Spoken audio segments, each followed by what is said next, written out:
Small Business Uncensored, Episode 10. Do you think people will vote for me? Robert Peppo, Small Business Uncensored, Episode 10. And as promised, I'm going to shout out a small business like I said I was going to do in each one of my podcasts to make sure everybody's spreading the love. All right, so I'm going to shout out the Cupcakery Bakery on State Street. All right, really good local bakery, super good cupcakes, cakes. My favorite, the apple fritters. Check them out, Cupcakery Bakery on State. So today we are going to talk about risk. There is risk in business or in endeavors or joining the army or doing whatever you say you're going to do. There's always risk involved. And how are we going to deal with that? What are some things to think about? If anybody who follows me on social media, I said I was going to do a controversial podcast, maybe something not too many people talk about. But when I was doing my research and prep for it, I didn't think it was really an appropriate topic to discuss of how owners deal with certain aspects of business, but it led me into the risk involved. And so instead of talking about sometimes how owners deal with different things in business, starting businesses and running them, I decided to go with the risk involved because that kind of sums up what the owner has to do to provide for employees and to make rent and to do all these things. So it's sort of a given in business, okay? There's no, oh, I'm an owner, what about me type of thing. You took the risk, so you have to deal with it. So that's what I'm going to talk about today. All right, so the risk. There's, I think, three things that define the risk involved in an owner opening their own business or expanding the business or whatever. So the first one is obviously money, okay? There's going to be a money investment when you start something. There's few things that you can do at no cost to start. All right, whether it's an inventory, location, a website, even a simple basic business that you just want to make a side hustle, there's always something involved.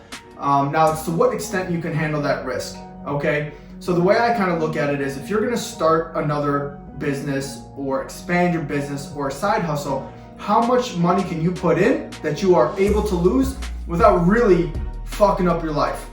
Or risking your family, or risking your house. I don't ever recommend those things. And some people go all in. I totally support that. But at what cost are you going to do that? So the first one being money.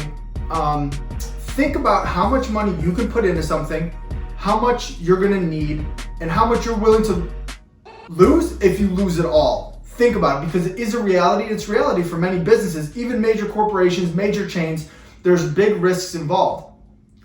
Don't ever risk too much. Go all in, don't get me wrong, but don't risk too much. And this is kind of how I look at it. The money coming back to you is never guaranteed, okay? However, you can always make the money back when you learn if the business doesn't work. But the second one I'm going to talk about is time, which you can't get back. But for the first thing on investing in yourself, in your business, in your side hustle, is you're putting that money in you. So you control the outcome. You can control what you're going to do with it. Is the money going up? Is it doing something wrong? Well, if it's your money on the line, you're going to go ahead and navigate that and pivot however you see it necessary to make sure you don't lose that money and you do what you need to do in order to make it back. Time, on the other hand, as the number two part of this, you can't get back. And so make a plan and a time frame for yourself to say, okay, well, if I put this amount of money in, going back to number one, number two, how long can I wait until I get that money back? Or when do I want to see that money back? Am I able to wait a year or two or three? Or do I need to make that back in 3 months? And do I have a plan that would make that feasible? You don't get time back. You don't get a redo on time. None of us can get more of it. You can't buy it. No amount of money can change that. So take that one a bit more serious.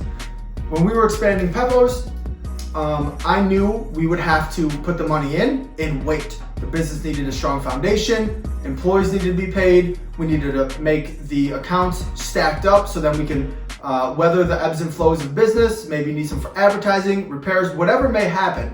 And so I was willing to wait a year, which is about what happened. I didn't get paid initially for about a year at all, $0 coming back in. Okay, so whatever your time frame is, have a plan and make it a hard deadline.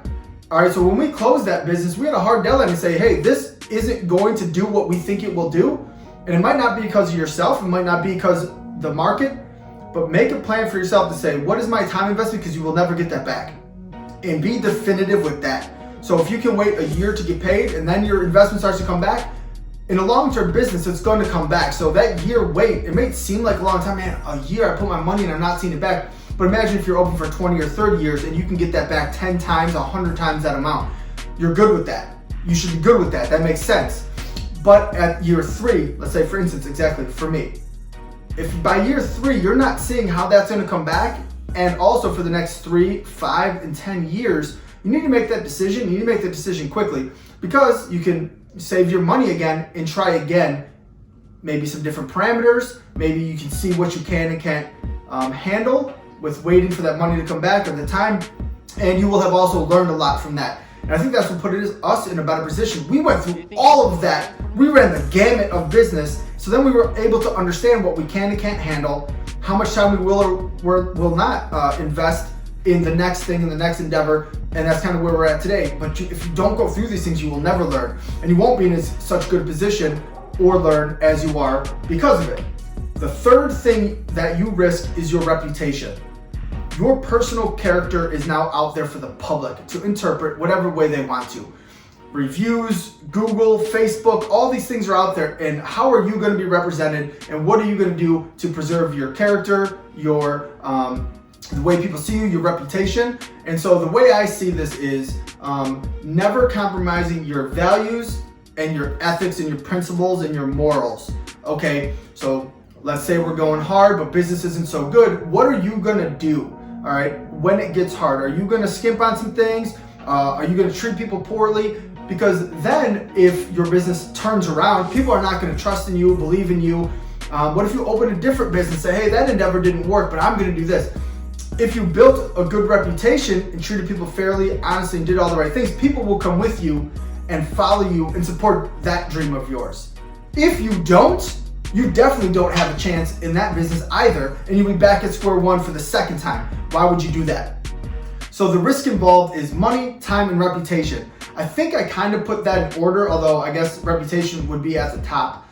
So yeah, anyway, those are my 3. It doesn't have to be in order because they're all equally important. Time you'll never get back. Money you can make back. And reputation, it's going to be hard as hell to build that if you fuck it up. So a few things that brought me to this.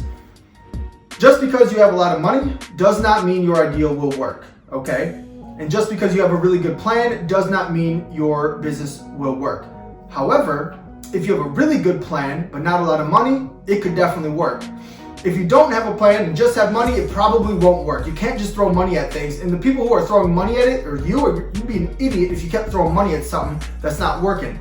So think about all these things involved in something when you go out on your endeavor or you go to expand your business, because there's competition in the market. The market changes. COVID comes. Are you able to weather that storm? Did you build these things into your plan? Are you able to handle that? And what are you willing to risk during all that to get there? Another thing, no one has it all figured out. Not me, not Bill Gates, not Mark Cuban. Let's say you are Shark Tank. All those deals don't work. Some of those people invest in some people, and some people think that business was a horrible idea. It's all up to you. It's your money. It's your time at risk. It's your money at risk. What are you willing to do? Because no one has it all figured out. Invest in the people, the process, and the product, and you'll be pretty good. So some tips for small business owners to mitigate these risks. Okay, during these times, you have to use social media. Revert back to my episode 1 when I talked about the importance of that. But use social media. Get out there in the market. Test things that you want to promote, test your ideas, follow the market leaders. Whoever's in your niche that is crushing it, follow what they're doing and mimic that and make it your own and get creative on your own. You have to watch the doers and the winners in order to see what will work. Also, always check the SBA website. During coronavirus, let me back up. SBA has always been a good resource for small business administration. However, amidst Corona, they're opening up a lot of programs from government funding your tax dollars, right? So tax dollars go up, at least they'll come back in one way. There's the PPP, Payroll Protection Program. Everybody's probably heard of that. There's still over a couple $2 billion left in that fund, and there's still money from another round 2 that's coming. There's tax credit that's out there for businesses that pay taxes. There's a restaurant relief fund. So check those sites. The resources are there. Main thing to sum all this up, because I wanted to keep it under 10 minutes. You can win. I just lay these risks out there for you so you know what you're up against. Okay, test the market, plan. Most importantly though, this is what I carry and this is what I bring to the table is have confidence in yourself, believe in yourself. Don't listen to the naysayers. Don't worry about the bullshit.